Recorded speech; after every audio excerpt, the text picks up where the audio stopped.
Mario Vargas Llosa nació en Arequipa en el año 1936. Arequipa, considerada la segunda ciudad más grande del Perú.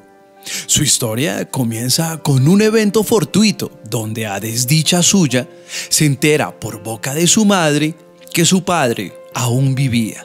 Mentira que ella había guardado durante la primera infancia de Mario. Esta repentina aparición de su padre sería la ruptura crucial que desgarró a Mario de una vida cómoda y, como él mismo diría, el fin de su inocencia, a una vida llena de miedos. Con su padre conocería el miedo profundo y el despertar del rechazo a la autoridad absolutista. Su padre, hombre violento y amargo, le hizo pasar los momentos más difíciles, pero esto apenas era el inicio de este oscuro terror. Su padre lo enviaría a la escuela militar Leoncio Prado, con el objetivo de eliminar de él sus aspiraciones de poeta, y donde los vejámenes y maltratos continuarían o incluso aumentarían. Es en medio de esta apesumbrada situación en la que Mario Vargas Llosa se sumerge en la literatura.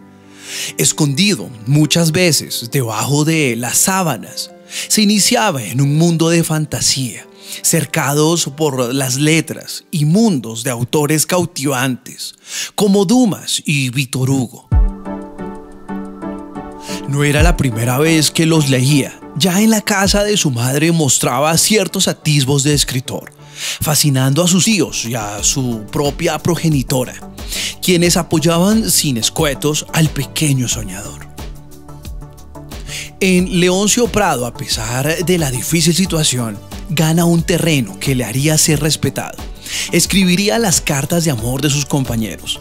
Su prosa era increíble y en sus ratos libres encantaba a sus aficionados con escritos eróticos que él mismo componía. Decidido a no pasar más tiempo en el colegio militar, convence a su padre de dejarlo estudiar cerca a su madre y sus tíos. Cuenta él que dejar la escuela militar sería el descanso aguardado y el mejor año que habría tenido en mucho tiempo. Yo no estaba en absoluto preparado, ¿no?, para esa violencia en las relaciones y además a ese sistema disciplinario tan terriblemente estricto. Descubrí la violencia terrible en las relaciones humanas, ¿no es cierto?, que yo creo que son bastante características del Perú y que hasta entonces ignorables. Además entramos ahí de 14 años, de 13 años, ¿no?, una edad muy delicada en la vida de una persona, ¿no? Y entonces todo ese mundo sometido a una disciplina militar pues producía realmente a veces reacciones traumáticas, y creo que fue mi caso. ¿Sí? Yo la pasé muy mal en el Leoncio Prado. A su vez, el regreso con su madre marcaría el inicio de su formación en la literatura. Con tan solo 16 años ya trabajaba. Pasaba las noches en la prensa de la ciudad, donde ayudaría a investigar y escribir acerca de asesinatos y crímenes contra prostitutas y desapariciones. Logra por entonces publicar sus propios artículos que llevaban su nombre. Para este tiempo, y en un país latinoamericano como el Perú, no era nada factible el intentar, por lo menos, convertirse en escritor. En gran medida así lo pensaba él, así que decide estudiar abogacía, de lo cual muy pronto se daría cuenta que jamás se dedicaría a dicha profesión.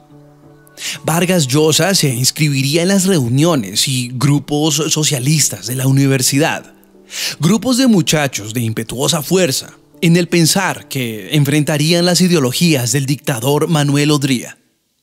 Esta situación, junto a las vivencias en Leoncio Prado, serviría de nido para el desarrollo de novelas como La ciudad y los perros o Conversaciones en la catedral, donde expresa su fuerte aversión a la opresión y el absolutismo incitado por la falta de ley. Conocería a Julia Urquidi, una tía joven, 11 años mayor que él, atractiva y muy inteligente, con la que iniciaría un romance y posteriormente se casarían en secreto.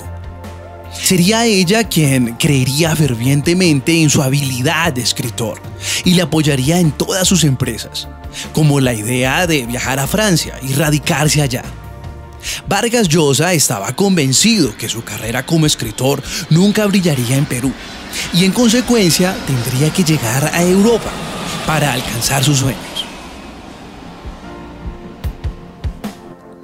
Finalmente logra viajar a Europa, logrando una beca que había solicitado previamente en la Universidad Nacional Mayor de San Marcos, Lima. Juntos pasarían vicisitudes, una economía nada estable. Europa apenas entraba en la posguerra. A pesar de que su sueño era llegar a Francia, fue Madrid la capital que los recibió. Así apuntaba la beca.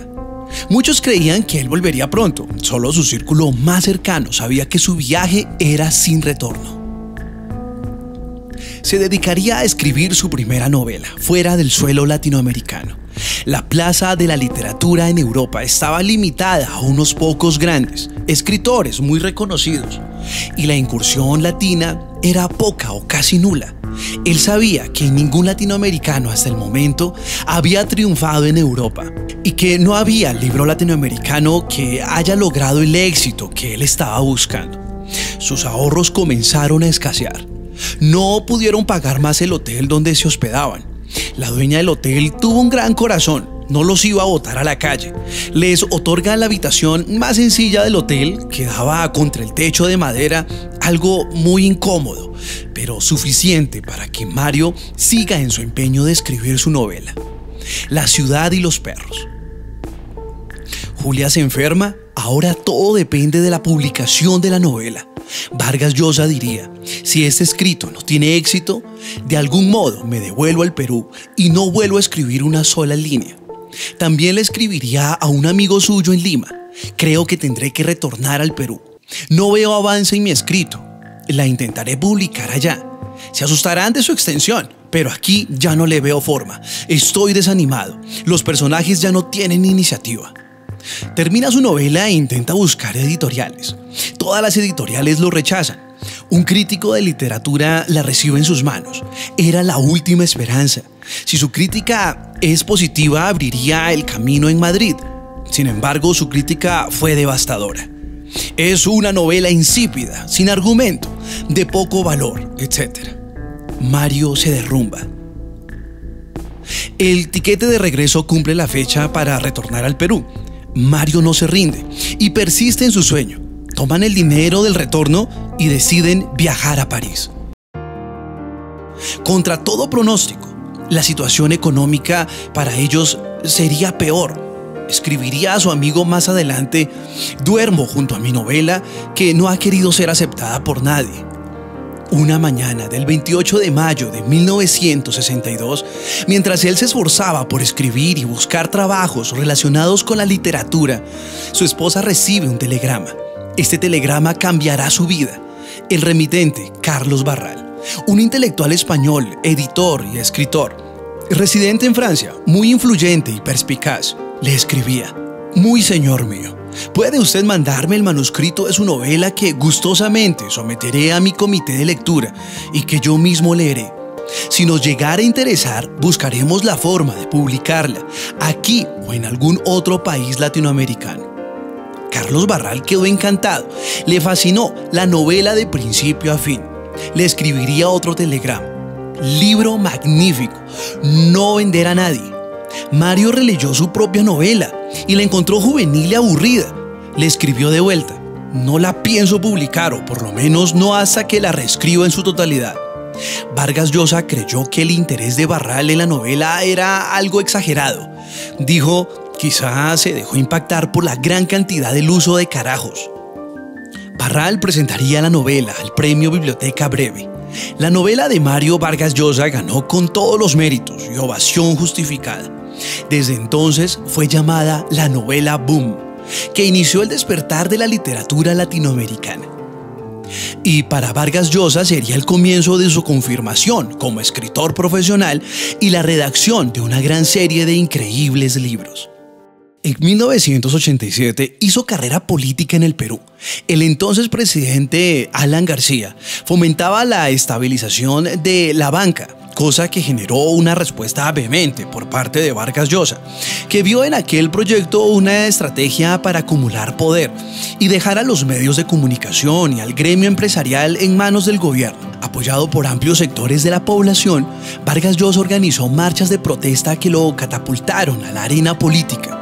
El movimiento Libertad, con el que se opuso Alan García, se convirtió 3 años después en el Frente Democrático. Al frente de este partido, disputó las elecciones presidenciales de 1990. Las perdió en segunda vuelta contra el ingeniero Alberto Fujimori, quien a la postre cerraría el Congreso y establecería una despótica y corrupta dictadura, por cuyos crímenes paga condena actualmente. Los recuerdos de estos años quedaron consignados en su libro de memorias El pez en el agua, 1993. En 1986 recibiría el reconocimiento Príncipe de Asturias. En 1994, Premio Cervantes. 2010, Premio Nobel. Mi salvación fue leer los buenos libros, refugiarme en esos mundos, donde vivir era exaltante e intenso. Una aventura tras otra, donde podía sentirme libre y volvía a ser feliz. Mario Vargas Llosa.